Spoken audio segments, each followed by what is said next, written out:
ഒരു പനിയൊക്കെ മാറി ഞാൻ മൺഡേ ആണ് സ്കൂളിലേക്ക് പോകുന്നത്. മൺഡേ ഓൾറെഡി ഒരു ബിസി ഡേ ആണ്. അത് കൂടാതെ ഈ കുറച്ച് ദിവസത്തിനൊക്കെ ശേഷം സ്കൂളിലേക്ക് പോകുമ്പോൾ പിന്നെ അന്നത്തെ മോർണിംഗ് പറയണ്ട. ഇങ്ങനെയുള്ള ദിവസങ്ങളിൽ നമ്മൾ ബ്രേക്ക്ഫാസ്റ്റ് സ്കിപ്പ് ചെയ്യാറാണ് പതിവ്. പക്ഷേ ആ ഒരു ഡിസിഷനെ റീപ്ലേസ് ചെയ്യാൻ വേണ്ടി പറ്റുന്ന ഒരു അടിപൊളി ബ്രേക്ക്ഫാസ്റ്റ് ഓപ്ഷനാണ് കേട്ടോ സ്ലൈസ്ഡിൻ്റെ ഈ 99 റുപ്പീസിൻ്റെ സ്ലൈസ് ബോക്സും 49 റുപ്പീസിൻ്റെ സ്ലൈസ് കപ്പും.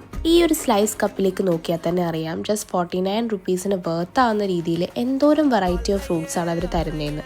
പിന്നെ സ്ലൈസ് ബോക്സിലാണെന്നുണ്ടെങ്കിൽ നട്ട്സും സീഡ്സും ഫ്രൂട്ട്സ് ഒക്കെ ഉണ്ട് കേട്ടോ. ഈ ഒരു കപ്പ് എന്ന് പറയുന്നത് വളരെ ട്രാവൽ ഫ്രണ്ട്ലി ആയതുകൊണ്ട് തന്നെ നമുക്ക് സ്കൂളിലും കോളേജിലൊക്കെ കൊണ്ടുപോകാൻ വളരെ ഈസി ആയിരിക്കും. പിന്നെ ഇതിൽ യൂസ് ചെയ്തിട്ടുള്ളത് നല്ല ഫ്രഷ് ക്വാളിറ്റിയിലുള്ള ഫ്രൂട്ട്സ് ആണ്. ഞാൻ എന്തായാലും ഒരു സ്ലൈസ്ഡ് കപ്പ് സ്കൂളിലേക്ക് കൊണ്ടുപോകുന്നുണ്ട്. അപ്പോൾ രാവിലെ ബ്രേക്ക്ഫാസ്റ്റ് ഒക്കെ സ്കിപ്പ് ചെയ്യുന്നവർക്ക് എന്തുകൊണ്ടും നല്ലൊരു ഹെൽത്തി ആൻഡ് അഫോർഡബിൾ ഓപ്ഷനാണ് കേട്ടോ സ്ലൈസ്ഡ്. ഇതിൻ്റെ കൂടുതൽ ഡീറ്റെയിൽസ് ഞാൻ ക്യാപ്ഷനിൽ കൊടുത്തിട്ടുണ്ട്, ചെക്ക് ചെയ്ത് നോക്കാം.